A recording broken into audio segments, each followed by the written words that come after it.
My name is Jeyshka, and this is my Elevation story.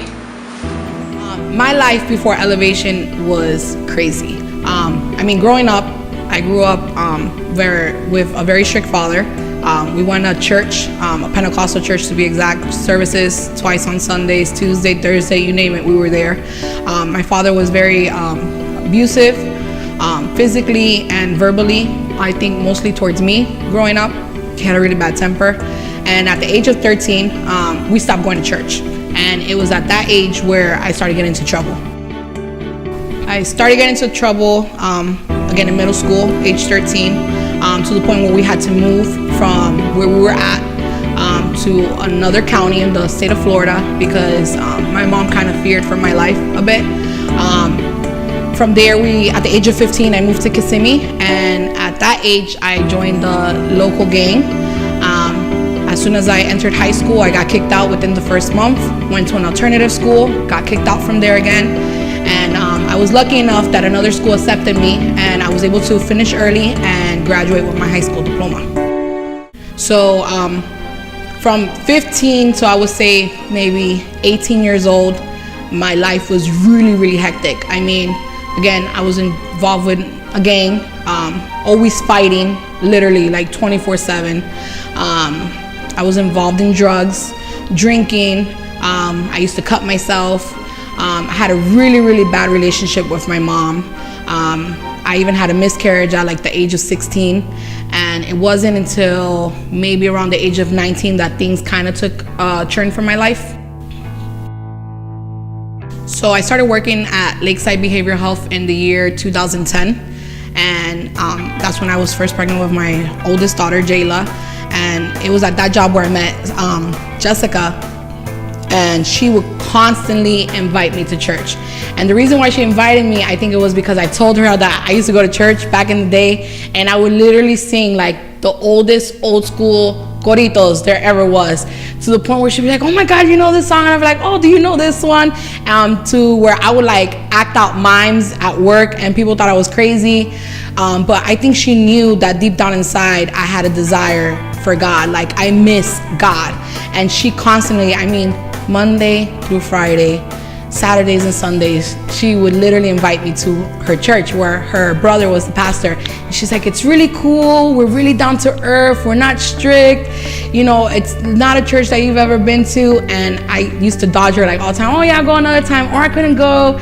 Or I had this and that and third. And then after I had my daughter in 2010, in 2011, literally almost 2 years, I would say, I finally visited Elevation. So my first service at Elevation, I will never forget. It was crazy. As soon as I walked in, I literally felt like God left heaven and sat on me and was like, whoosh. And like I walked in, and I remember Pastora Ramona gave me a hug and she greeted me. I remember Sister Omaylene, she was there, she greeted me, and then I walked in and I sat all the way in the back with Jerry, and we had Jayla, and Jessica came and said hi, and then I remember I went straight to pray. I got on my knees and I started praying, and I was like, God, like I was so nervous. I was shaky, I was nervous. I was like, oh my God, I don't know what I'm doing here. And then the worship experience started, and I was like amazed. Like I was like, wow, I've never been to a church where the worship was just like this. I came from an old school church, one drummer, one guitar player playing out of tune, and one singer singing a key they shouldn't be singing. But I remember they had this praise and worship team, and Eli was the worship leader at that time, and he like blew me away. So I was like, oh my God, like Jesus. And then I remember the preaching, and then it was right after the preaching that they did an altar call, and I remember when my first lady prayed for me, and she literally put her hands on me, she started to pray for me, and it was like, it was nothing but God, because everything that she was speaking was like, only God knew. She was touching subjects from like my childhood, and I was just like, wow. And then I left, and I was crying still in the car, and I was like, are we gonna go back? As soon as I left Elevation, that first service, I wanted to know everything about it. So I was like, Tuesday services at that time, I remember we had Thursday night worship services, and we had services Sunday. I literally went to every service faithfully, like every service. I did not miss one. Even prayer services at people's homes I went to. I remember it got to a point where Jessica was like, it took me so long to invite you, now you don't want to leave. But from there, as I continue to go to church and activate myself, activate my faith and build my relationship with God, I just got involved. I knew Elevation was going to be my home church, like, right away. As soon as I left the service, I was like, I'm coming back. Like, there was no questions about it. Like, I wanted to come back, and I needed to come back.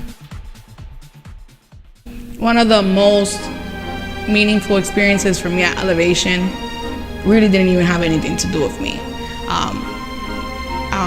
At the time, my father-in-law, Jason, didn't want to go to church. And I remember we made a deal with him where if my daughter, Jayla, said Jason, he would go to church. And I remember her first words were Papa and Mama, but before she said Grandma, before she said Titi, she said Jason. And it was like a sign from God. And I remember he said, well, a deal's a deal. And he went to church. And I remember he continued to go to church. And then I remember one Sunday in particular, pastor did an altar call. Well, he did a prayer salvation, and he asked if anybody wanted to give their life to Christ. And I remember that he raised his hand. Of course, we were all in the back crying because we couldn't believe it, because he was so against church. And he raised his hand and gave his life. And 2 days later, on a Tuesday, came to the house. He wanted to see the baby. And that same night, we got a phone call that he had passed away. And the reason why it's so meaningful to me is because I know that he gave his life to God, and it was all because of Elevation. If this is your first time visiting Elevation, or if you visited a couple times and you just don't know if you should make this your home church, I just want to encourage you to just stop looking. Stop going on your Facebook page, looking at other churches. Elevation is the whole package. You don't have to look anywhere else. The same way Elevation transformed my life, I can assure you that Elevation is going to transform your life and your family's life. If you've been coming to Elevation for a while now, I just want to encourage you to get connected.